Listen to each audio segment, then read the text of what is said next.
या कुक्षि विवरे कृत्वा स्वयं रक्षति सर्वतः नमामि जननीं देवीं परां प्रकृतिरूपिणीं మాతృదేవో భవ పితృదేవో భవ.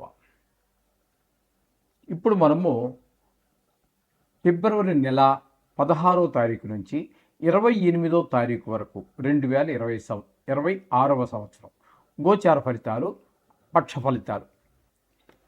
మీనరాశి వారికి ఫిబ్రవరి నెల 2026వ సంవత్సరం 16వ తారీఖు నుండి 28వ తారీఖు వరకు గోచార ఫలితాలు ఏ విధంగా ఉన్నాయో తెలుసుకునే ప్రయత్నం చేద్దాం. మీనరాశి వారికి జన్మంలోనే శని, ఇది ఏలినాటి శనిలో అతి ముఖ్యమైనటువంటి ఘట్టము. 3 రాశుల్లో జరుగుతుందని మనం చెప్పుకున్నాం కదా.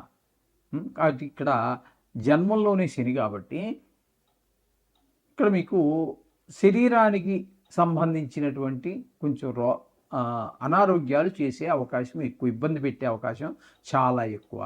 జన్మంలోనే ఉంది కాబట్టి ఏ పని మొదలుపెట్టినా చేద్దాము చూద్దాము అనేటటువంటి పరిస్థితి ఉంటుంది, కానీ పని ముందుకు వెళ్ళనటువంటి పరిస్థితి. ఈ విధమైన పరిస్థితులన్నీ కల్పిస్తూ ఉంటాడు. ఇందులో పెట్టిన అప్పజయాన్నే మనకి అందించే ప్రయత్నం చేస్తూ ఉంటాడు శని భగవానుడు.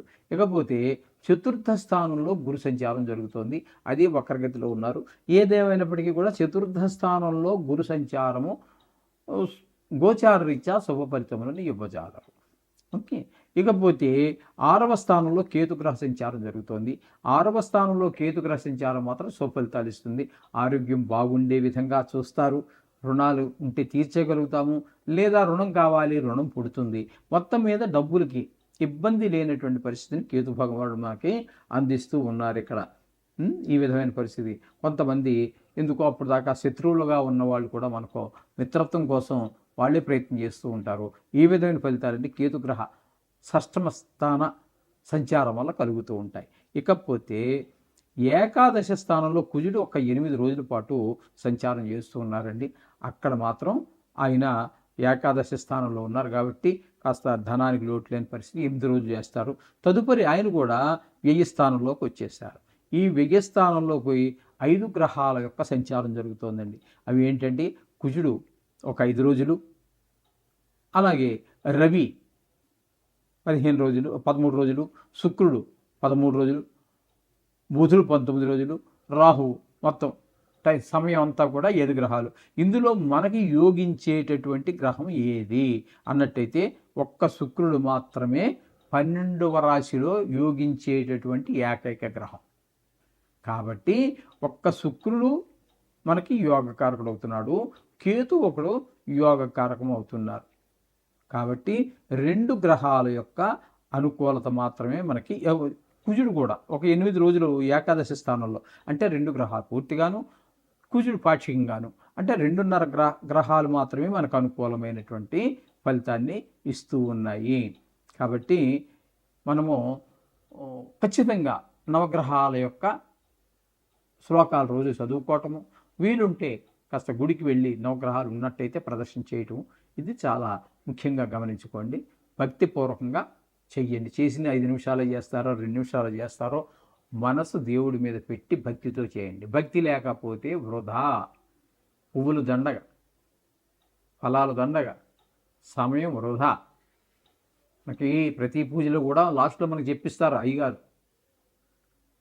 మంత్రహీనం, క్రియాహీనం, భక్తిహీనం.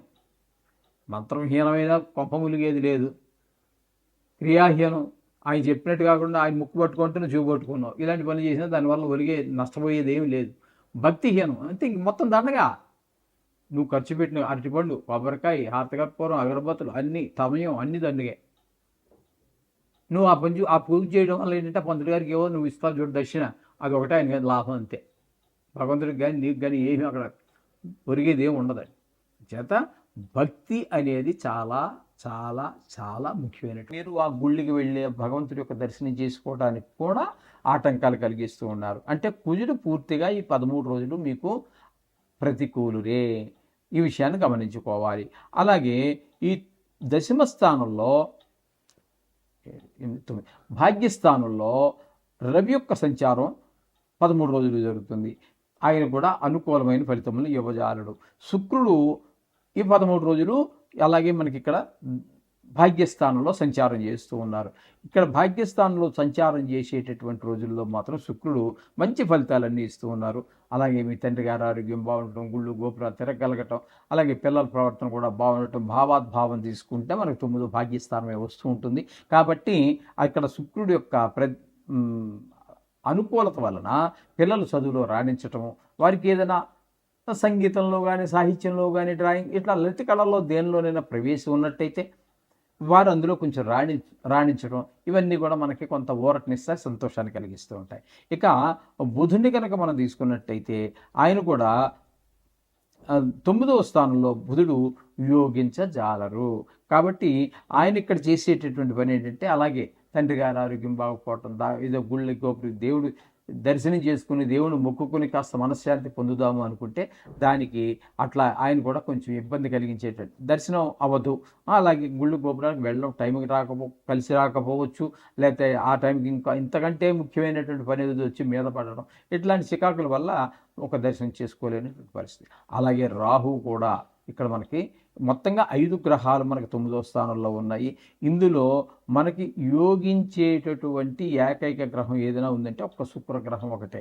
మిగతా 4 గ్రహాలు కూడా మనకి ఇక్కడ ఈ 9వ స్థానంలో ఉన్నటువంటి యోగించటం లేదు. అలాగే రాహు వల్ల కూడా ఇవే ఫలితాలన్నీ ఇస్తూ ఉన్నారు.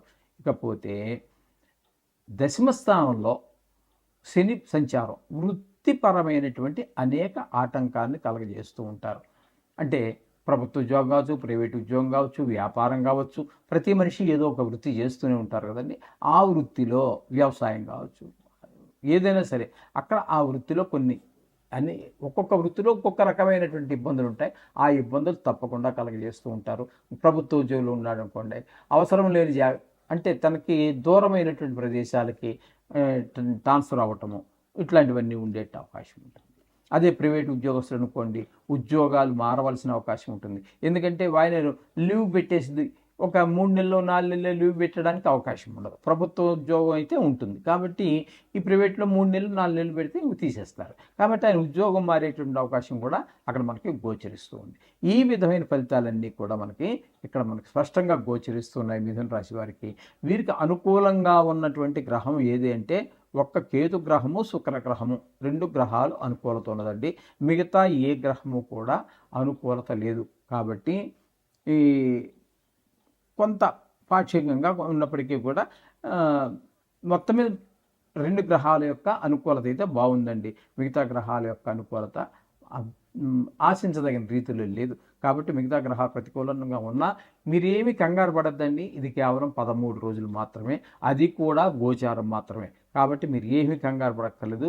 ఈ 13 రోజులు మీరు శుభ్రంగా నవగ్రహాలు ఎలాగ చదువుకుంటున్నారు కదా, మనం 2.5 సంవత్సరాలుగా నేను ఏకధాటిగా చెబుతూనే ఉన్నాను, నవగ్రహాలు చదువుకోండి అయ్యా, 2 నిమిషాలు సరిపోతుంది, అది మిమ్మల్ని కాపాడుతూ ఉంటుంది. మిమ్మల్ని మనకి ఇక్కడ రాసిన రాతను ఇంప్లిమెంట్ చేసేటటువంటి వాళ్ళు నవగ్రహాలే అని చెబుతూనే ఉన్నాను. ఈసారికి ఎంత జ్ఞాపక శక్తి లేనటువంటి వారికైనా, ఎంత చదువు రాని వారికైనా కూడా వెనకాల చదువుతుంటే కూడా మీకు ఖచ్చితంగా నవగ్రహ స్తోత్రాలు వచ్చే ఉంటాయి. అవి సరిపోతాయి ఖచ్చితంగా. అవి 13 రోజులే కాబట్టి ఆ తర్వాత అంతా మళ్ళీ వచ్చే వారంలో ఎలా ఉంటుంది గ్రహచారం అనేది తర్వాత చూద్దాం. ఇప్పటి వరకు ఇది చేసుకోండి, ఈ నవగ్రహాలు చేసుకోండి. చేసుకోవటం ద్వారా కొంతవరకు మనం లబ్ధి పొందేటటువంటి శుభ పరిణామాలు వచ్చేటువంటి అవకాశం ఉంది. శుభం భూయా.